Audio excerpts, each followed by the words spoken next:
Imagine opening a 3000-year-old scripture, expecting prayers to a god, and instead hearing these astonishing words. I move among the gods, I uphold the universe, I create, the Father of creation. These are not the words of a king, not of a sage, not even of a god. They are rather spoken by the goddess herself. Long before many civilizations had conceived of the divine feminine as the supreme reality, the Rig Veda preserved a hymn unlike any other, the Vāk Sūkta, also known as the Devī Sūkta.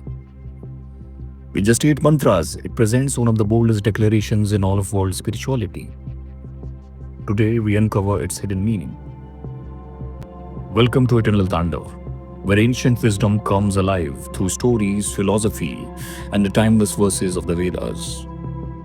If you enjoy exploring the deepest truths hidden in India's sacred texts, consider subscribing. But now, for the time being, let us enter one of the most extraordinary hymns ever composed. Unlike most Vedic hymns, this one was revealed to a woman sage. Her name? Her name was Vāk Ambhṛṇī. But what makes this hymn extraordinary is that as the realization deepens, the individual seer disappears. The voice that speaks is no longer merely that of a human.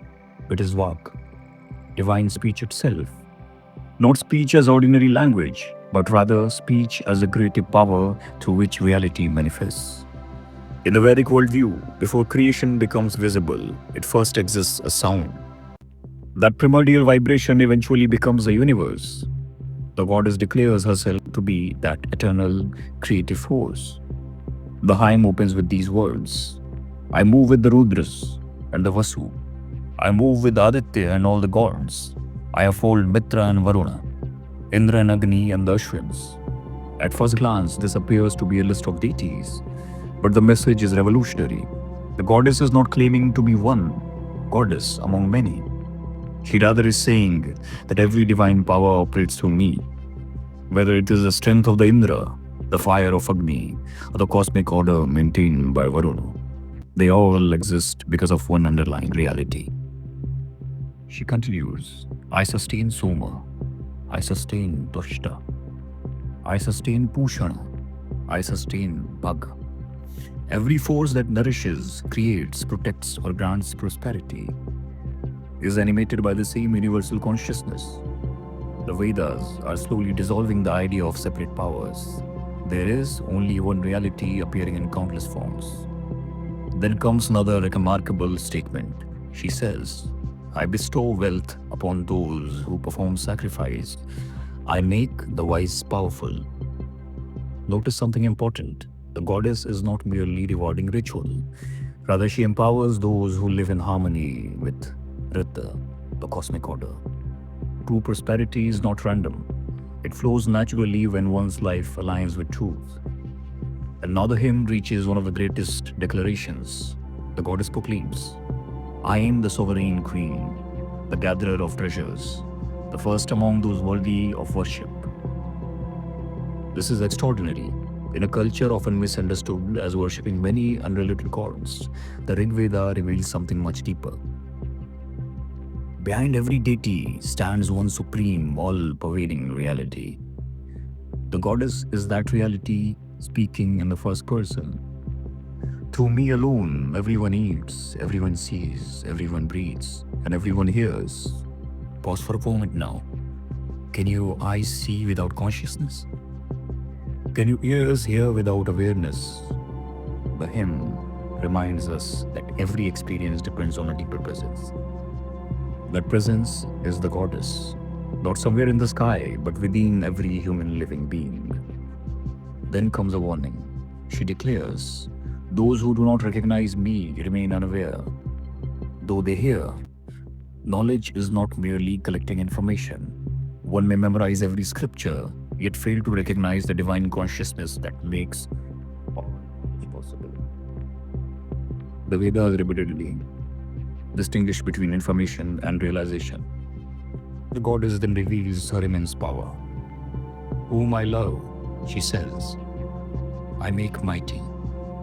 I make him a sage. I make him wise. Spiritual greatness is not manufactured by ego. It is awakened by divine grace. Wisdom is not something humans possess independently. It flowers when consciousness recognizes itself. The final mantra reaches breathtaking heights.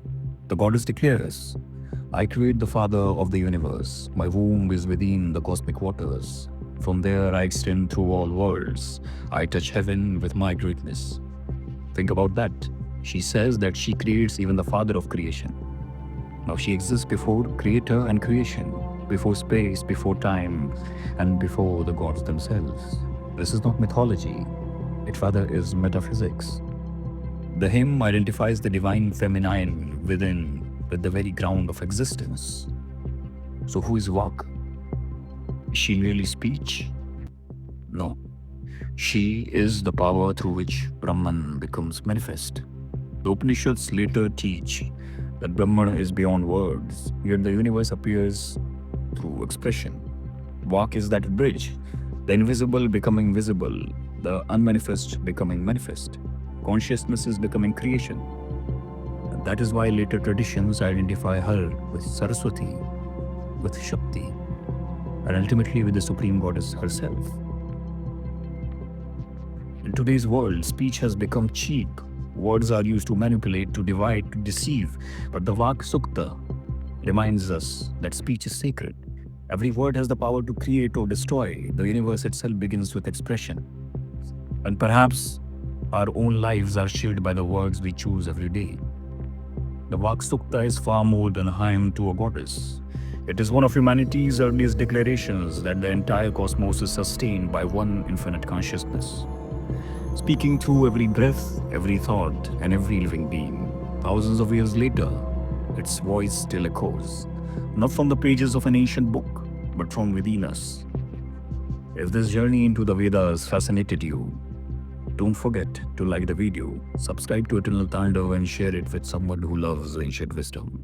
Until next time, keep seeking, keep questioning, and keep listening, for perhaps the voice of Vāk has been speaking through the universe all along.